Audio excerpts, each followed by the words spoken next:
আসসালামু আলাইকুম সুপ্রিয় দর্শক, চলে আসলাম এই মুহূর্তে পাওয়া সবচেয়ে গুরুত্বপূর্ণ আবহাওয়ার নতুন আপডেট নিয়ে। এবার ধেয়ে আসছে প্রবল শক্তিশালী রেন বেল, দূর হতে পারে তীব্র ভ্যাপসা গরম। 14ই সেপ্টেম্বর রবিবার রাত থেকে 17ই সেপ্টেম্বর পর্যন্ত টানা ভারী থেকে অতি ভারী বৃষ্টিপাতের কবলে পড়তে পারে রংপুর, ময়মনসিংহ, সিলেট, রাজশাহী, ঢাকা, খুলনা, বরিশাল, চট্টগ্রাম এবং পশ্চিমবঙ্গ কলকাতা সংলগ্ন একাধিক জেলা। তো আজ 12ই সেপ্টেম্বর শুক্রবার এবং আগামীকাল 13ই সেপ্টেম্বর শনিবার কেমন থাকতে চলেছে আগামী 24 থেকে 48 ঘন্টার আবহাওয়া। বাংলাদেশ থেকে শুরু করে ভারতের পশ্চিমবঙ্গ, আসাম, মেঘালয় এবং উত্তর থেকে ত্রিপুরা রাজ্যে আগামী 24 থেকে 48 ঘন্টার মধ্যে কোন কোন জেলাগুলোতে বিক্ষিপ্ত আকারে বৃষ্টি এবং বজ্রসহ ভারী বৃষ্টিপাতের সম্ভাবনা রয়েছে। এছাড়া চলমান ভ্যাপসা গরম কখন নাগাদ বিদায় নিতে পারে এবং বঙ্গোপসাগরে আগামী 10 দিনে কোনো নিম্নচাপ কিংবা ঘূর্ণিঝড়ের আশঙ্কা রয়েছে কিনা, এবং আগামী 15 তারিখ থেকে যে ভারী বৃষ্টিপাত আসতে চলেছে এবং সেই ভারী বৃষ্টিপাত কোন কোন জেলাগুলোতে হতে পারে, তো সেই বিষয়ে আরো বিস্তারিত জানতে হলে ভিডিওটি সম্পূর্ণ দেখতে থাকুন। আর আপনি কোন জেলা থেকে এই খবরটি দেখছেন, আপনার জেলার নামটি আমাদের কমেন্ট বক্সে জানিয়ে দিবেন। আর সবার আগে সর্বপ্রথম সঠিক খবর জানতে আমাদের চ্যানেলটিকে সাবস্ক্রাইব করে রাখুন। এবার জেনে নেওয়া যাক এক নজরে। বন্ধুরা, এরপর যে আমরা সরাসরি উপগ্রহ চিত্রে চলে আসলাম, তো এখান থেকে আপনারা দেখতে পাচ্ছেন যে এই মুহূর্তে দেশের 8 বিভাগের 64 জেলার আকাশে আংশিক মেঘলা থেকে মেঘলা রয়েছে। পাশাপাশি দেশের আবহাওয়া পরিস্থিতি স্বাভাবিক রয়েছে। তবে দেশের বিভিন্ন অঞ্চলের উপর যে তীব্র ভ্যাপসা গরম বয়ে যাচ্ছে, তবে এই ভ্যাপসা গরম আগামী 24 ঘন্টার মধ্যে কমে আসতে পারে। তবে আজ দিনের অধিকাংশ সময় ঢাকা, খুলনা, বরিশাল, চট্টগ্রাম, সিলেট, ময়মনসিংহ বিভাগের বেশ কয়েকটি অঞ্চলে বিক্ষিপ্ত আকারে বৃষ্টি এবং বজ্রসহ বৃষ্টিপাত হয়েছে। তবে আগামী 24 ঘন্টার মধ্যে দেখা যাচ্ছে যে দেশের 8 বিভাগের 64 জেলাতে মেঘ বৃষ্টিপাতের প্রবণতা বৃদ্ধি পেতে পারে। এর ফলে যে তীব্র ভ্যাপসা গরম শুরু হয়েছে দেশের 8 বিভাগে, সেটা কিন্তু অনেকটাই কমে আসতে পারে ইনশাল্লাহ। আর এদিকে দেখতে পাচ্ছি যে পশ্চিমবঙ্গের কলকাতা, খড়গপুর, কোলাঘাট, আরামবাগ, বর্ধমান, শান্তিপুর, কাটোয়া, দুর্গাপুর, বানকুড়িয়া, পুরুলিয়া, সিউনি, নালিয়াটি, মুর্শিদাবাদ, কৃষ্ণনগর সবকটি জেলার উপর দিয়ে তীব্র ভ্যাপসা গরম বয়ে যাচ্ছে, যেটা আগামী 24 ঘন্টা পর্যন্ত অব্যাহত থাকতে পারে। পরবর্তী 24 ঘন্টার মধ্যে দেখা যাচ্ছে যে বৃষ্টিপাতের প্রবণতা বৃদ্ধি পেতে পারে, এতে করে চলমান ভ্যাপসা গরমও অনেকটাই কমে আসতে পারে ইনশাল্লাহ। আর এদিকে দেখতে পাচ্ছি যে পশ্চিমবঙ্গের পাশাপাশি দেখতে পাচ্ছি উত্তরবঙ্গের আলিপুরদুয়ার, কোচবিহার, জলপাইগুড়ি, শিলিগুড়ি, তারপর হচ্ছে গোয়ালপাড়া, গুয়াহাটি, শিলচর, তারপর হচ্ছে ভারতের ত্রিপুরা রাজ্যেও একই পরিস্থিতি রয়েছে। তবে আগামী 24 ঘন্টার মধ্যে ভারী থেকে অতি ভারী বৃষ্টিপাতের সম্ভাবনা রয়েছে উত্তরবঙ্গের বেশ কয়েকটি জেলাতে, আলিপুরদুয়ার, কোচবিহার, জলপাইগুড়ি, শিলিগুড়ি, তারপর হচ্ছে উত্তর দক্ষিণ দিনাজপুর, মালদহ জেলার বেশ কয়েকটি অঞ্চলে। এতে করে ভারী বৃষ্টিপাতের কারণে যে চলমান ভ্যাপসা গরম রয়েছে সেটা অনেকটাই কমে আসতে পারে ইনশাল্লাহ। আর এদিকে দেখতে পাচ্ছি যে আগামী 24 ঘন্টা বঙ্গোপসাগর স্বাভাবিক রয়েছে, কোনো নিম্নচাপ এবং ঘূর্ণিঝড়ের আশঙ্কা করা যাচ্ছে না, এবং আগামী 10 দিনও বঙ্গোপসাগর স্বাভাবিক থাকতে পারে ইনশাল্লাহ। এই পর্যায়ে জানিয়ে দেবো যে আগামী 24 ঘন্টা কোন কোন জেলাগুলোতে বৃষ্টিপাতের সম্ভাবনা রয়েছে। সেই জন্য আমরা ইউরোপিয়ান যে মেঘের বার্তা রয়েছে সেখান থেকে সরাসরি চলে আসলাম 12ই সেপ্টেম্বর শুক্রবার। তো এখান থেকে দেখা যাচ্ছে যে সকালের দিকে ময়মনসিংহ, সরিষাবাড়ি, তারপর সিরাজগঞ্জ, বগুড়া, সিংড়া, তারপর হচ্ছে গাইবান্ধা, রংপুর, ঠাকুরগাঁও, পঞ্চগড়, দিনাজপুর এইসব জেলা দুই এক স্থানে কিছুটা হালকা থেকে মাঝারি ধরনের বৃষ্টিপাতের সম্ভাবনা রয়েছে সকালের দিকে। তাছাড়া ময়মনসিংহ, মাথান, নেত্রকোনা, সুনামগঞ্জ, মৌলভীবাজার, লাখি, কাপাসিয়া, কিশোরগঞ্জ, সিলেট, জৈন্তাপুর, কানাইঘাট এইসব জেলা কোথাও কোথাও হালকা থেকে মাঝারি ধরনের বৃষ্টিপাতের সম্ভাবনা রয়েছে সকালের দিকে। পাশাপাশি দেখতে পাচ্ছি ঢাকা, ফরিদপুর, মাদারীপুর, লোহাগাড়া, খুলনা, যশোর, সাতক্ষীরা, শ্যামনগর, বাগেরহাট, পিরোজপুর, বরিশাল, ভোলা, যশোর, শাইলকোপা, মেহেরপুর, চুয়াডাঙ্গা এইসব জেলার আকাশ আংশিক মেঘলা থেকে পরিষ্কার থাকার সম্ভাবনা রয়েছে। সকালের দিকে সেরকম বৃষ্টি বা ভারী বৃষ্টিপাতের সম্ভাবনা তেমন দেখা যাচ্ছে না। তবে দেশের উপকূলীয় অঞ্চল সন্দ্বীপ, হাতিয়া, তারপর রয়েছে মতিরহাট, ফরিদগঞ্জ, কুমিল্লা এইসব জেলা দুই এক স্থানে কিছুটা বিক্ষিপ্ত আকারে বৃষ্টিপাতের সম্ভাবনা রয়েছে 12ই সেপ্টেম্বর শুক্রবার সকালের দিকে।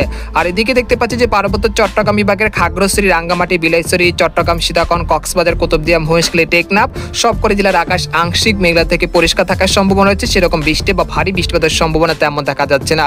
আর এদিকে দেখতে পাচ্ছি যে কলকাতা, চন্দ্রনগর, আরামবাগ, বর্ধমান, শান্তিপুর, কাটোয়া, দুর্গাপুর, বানকুড়িয়া, পুরুলিয়া, সিউড়ি, নালিয়াটি, তারপর খড়গপুর এইসব জেলার আকাশ প্রায় পরিষ্কার থাকার সম্ভাবনা রয়েছে। সেরকম বৃষ্টি বা ভারী বৃষ্টিপাতের সম্ভাবনা তেমন দেখা যাচ্ছে না। তারপর আমরা বেলা 11টার দিকে চলে আসার পর দেখতে পাচ্ছি যে বঙ্গোপসাগর থেকে জলীয় বাষ্প দেশের অভ্যন্তরে প্রবেশ করতে যাচ্ছে, যার ফলে দেখা যাচ্ছে যে দুপুর 2টার থেকে বৃষ্টিপাতের সম্ভাবনা লক্ষ্য করা যাচ্ছে যে খুলনা, সাতক্ষীরা, শ্যামনগর, যশোর, লোহাগাড়া, বাগেরহাট, শাইলকোপা, মেহেরপুর, চুয়াডাঙ্গা, ফরিদপুর, মাদারীপুর, ঢাকা, মানিকগঞ্জ, নাগারপুর, কাপাসিয়া, কিশোরগঞ্জ, মুন্সিগঞ্জ, নারায়ণগঞ্জ, তারপর হচ্ছে চাঁদপুর, কুমিল্লা, ব্রাহ্মণবাড়িয়া, তারপর হচ্ছে খাগড়াছড়ি, রাঙ্গামাটি, বিলাইছড়ি, চট্টগ্রাম, সীতাকুণ্ড, কক্সবাজার, কুতুবদিয়া, মহেশখালী, টেকনাফ এইসব জেলায় বেশ কটি অঞ্চলে বিক্ষিপ্ত আকারে বৃষ্টি এবং বজ্রসহ বৃষ্টিপাতের সম্ভাবনা রয়েছে দুপুর 2টা থেকে সন্ধ্যা 6টার মধ্যে। আর এদিকে দেখতে পাচ্ছি যে রাজশাহী, চাঁপাইনবাবগঞ্জ, তারপর হচ্ছে সিংড়া, বগুড়া, মহাদেবপুর এইসব জেলা দুই এক স্থানে কিছুটা হালকা থেকে মাঝারি ধরনের বৃষ্টিপাতের সম্ভাবনা রয়েছে প্রায় 2 মিলিমিটার পর্যন্ত দুপুর 2টা থেকে সন্ধ্যা 6টার মধ্যে। আর এদিকে ময়মনসিংহ, সিলেট, রংপুর বিভাগের আকাশ আংশিক মেঘলা থেকে পরিষ্কার থাকার সম্ভাবনা রয়েছে এই সময়ের মধ্যে। আর এদিকে দেখতে পাচ্ছি যে পশ্চিমবঙ্গের কলকাতা, কলাঘাট, হলদিবাড়ি, খড়গপুর, তারপর হচ্ছে আরামবাগ, চন্দননগর, শান্তিপুর, বর্ধমান, বানকরলিয়া, তারপর হচ্ছে পূর্ব পশ্চিম মেদিনীপুর, উত্তর দক্ষিণ 24 পরগনা বেশ কটি অঞ্চলে শুক্রবার দুপুর 2টা থেকে সন্ধ্যা 6টার মধ্যে তীব্র বজ্রসহ ভারী থেকে অতি ভারী বৃষ্টিপাতের সম্ভাবনা রয়েছে।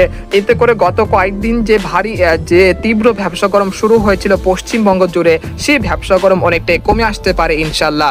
এরপর আমরা বিকেল 5টা দিকে চলে আসার পর দেখতে পাচ্ছি যে দেশের 8 বিভাগের 64 জেলার আকাশী আংশিক মেঘলা থেকে মেঘলা হয়ে আসতে শুরু করেছে। একই সঙ্গে হালকা থেকে মাঝারি ধরনের বৃষ্টিপাতের সম্ভাবনা রয়েছে রাজশাহী, ময়মনসিংহ, সিলেট, ঢাকা, খুলনা, বরিশাল, চট্টগ্রাম বিভাগের বিভিন্ন অঞ্চল জুড়ে। পাশাপাশি দেখতে পাচ্ছি যে ভারতের পশ্চিমবঙ্গের দেখতে পাচ্ছি যে বর্ধমান, তারপর রয়েছে দুর্গাপুর এইসব জেলা দুই এক স্থানে কিছুটা বিক্ষিপ্ত আকার বৃষ্টি এবং ভারী বৃষ্টিপাতের সম্ভাবনা রয়েছে সন্ধ্যা 6টার দিকে। আর এদিকে দেখতে পাচ্ছি যে ভারতের ত্রিপুরা রাজ্যের আগারতলা, আমবাসা, উদয়পুর, শিলচর এইসব জেলাগুলোতেও হালকা থেকে মাঝারি ধরনের বৃষ্টিপাতের সম্ভাবনা রয়েছে। তারপর আমরা রাত 11টা থেকে চলে আসার পর দেখতে পাচ্ছি যে আবারও ভারী বৃষ্টিপাতের কবলে পড়তে চলেছে রংপুর, ময়মনসিংহ, সিলেট এই 3টি বিভাগে বিভিন্ন অঞ্চল। এতে করে দেখা যাচ্ছে যে দিনাজপুর, ঠাকুরগাঁও, পঞ্চগড়, তেতুলিয়া, রংপুর, কুড়িগ্রাম, তারপর হচ্ছে ময়মনসিংহ, শেরপুর, সরিষাবাড়ি, মাধান, নেত্রকোনা, তারপর হচ্ছে সিলেট, জয়ন্তাপুর, কানাইঘাট, মৌলভীবাজার, কিশোরগঞ্জ এইসব জেলা বেশ কটি অঞ্চলে রাত 11টা থেকে পরের দিন 13ই সেপ্টেম্বর শনিবার সকালের মধ্যে এইসব জেলাগুলোতে বিক্ষিপ্ত আকারে বৃষ্টি এবং ভারী বৃষ্টিপাতের সম্ভাবনা রয়েছে। তবে এই সময় রাজশাহী, ঢাকা, খুলনা, বরিশাল এবং পশ্চিমবঙ্গের যে অঞ্চলগুলো রয়েছে সেখানকার আকাশ প্রায় পরিষ্কার থাকার সম্ভাবনা রয়েছে। আর এদিকে দেখতে পাচ্ছি যে দেশের উপকূলীয় অঞ্চল লালমোহন, তারপর হচ্ছে সন্দ্বীপ, হাতিয়া, ফরিদগঞ্জ, তারপর রয়েছে চট্টগ্রাম, সীতাকুণ্ড, কক্সবাজার, কুতুবদিয়া, মহেশখালী, টেকনাফ এইসব জেলার কোথাও কোথাও হালকা থেকে মাঝারি ধরনের বৃষ্টিপাতের সম্ভাবনা রয়েছে 13ই সেপ্টেম্বর সকালের দিকে। তারপর আমরা বেলা 11টা থেকে চলে আসার পর দেখতে পাচ্ছি যে আবারও বঙ্গোপসাগর থেকে জলীয় বাষ্প ঢুকতেছে। আবারও কিন্তু ভারী বৃষ্টিপাতের সম্ভাবনা দেখা যাচ্ছে যে 13ই সেপ্টেম্বর দুপুর 2টা থেকে সন্ধ্যার মধ্যে রাজশাহী, চাঁপাইনবাবগঞ্জ, তারপর রয়েছে মহাদেবপুর, নাটোর, তারপর রয়েছে কুষ্টিয়া, তারপর রয়েছে সিরাজগঞ্জ, তারপর রয়েছে নাগারপুর, পাবনা, শাইলকোপা, মেহেরপুর, চুয়াডাঙ্গা, যশোর, লোহাগাড়া, খুলনা, সাতক্ষীরা, শ্যামনগর, মাদারীপুর, ঢাকা, কাপাসিয়া, কিশোরগঞ্জ, মানিকগঞ্জ এইসব জেলা কোথাও কোথাও হালকা থেকে মাঝারি ধরনের বৃষ্টিপাতের সম্ভাবনা রয়েছে 13ই সেপ্টেম্বর দুপুর 2টা থেকে সন্ধ্যার মধ্যে। আর এদিকে দেখতে পাচ্ছি যে পশ্চিমবঙ্গের কলকাতা, খড়গপুর, পূর্ব পশ্চিম মেদিনীপুর, উত্তর দক্ষিণ 24 পরগনা, চন্দননগর, কাটোয়া, দুর্গাপুর এইসব জেলাগুলোতে বৃষ্টি এবং ভারী বৃষ্টিপাতের সম্ভাবনা দেখা যাচ্ছে। তারপর আমরা দেখতে পাচ্ছি যে 15ই সেপ্টেম্বর চলে আসার পর দেখতে পাচ্ছি যে দেশের মধ্যে কিন্তু শক্তিশালী যে বৃষ্টিপাত সেটা কিন্তু প্রবেশ করে ফেলেছে। এর ফলে দেখা যাচ্ছে যে দেশের উত্তরবঙ্গের আলিপুরদুয়ার, কোচবিহার, জলপাইগুড়ি, শিলিগুড়ি, গোয়ালপাড়া, গুয়াহাটি এইসব জেলা কোথাও কোথাও বৃষ্টি এবং ভারী থেকে অতি ভারী বৃষ্টিপাতের সম্ভাবনা রয়েছে 15ই সেপ্টেম্বর সোমবার সকালের দিকে।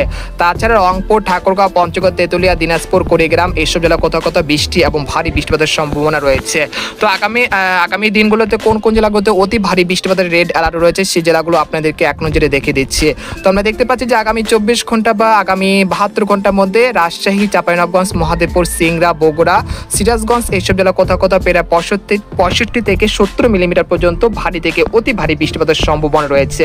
পরবর্তীতে রয়েছে শেরপুর, তারপর সরিষাবাড়ি, জামালপুর, ময়মনসিংহ, নেত্রকোনা, মাধান এইসব জেলা কোথাও কোথাও প্রায় 100 থেকে 140 মিলিমিটার পর্যন্ত ভারী থেকে অতি ভারী বৃষ্টিপাতের সম্ভাবনা রয়েছে।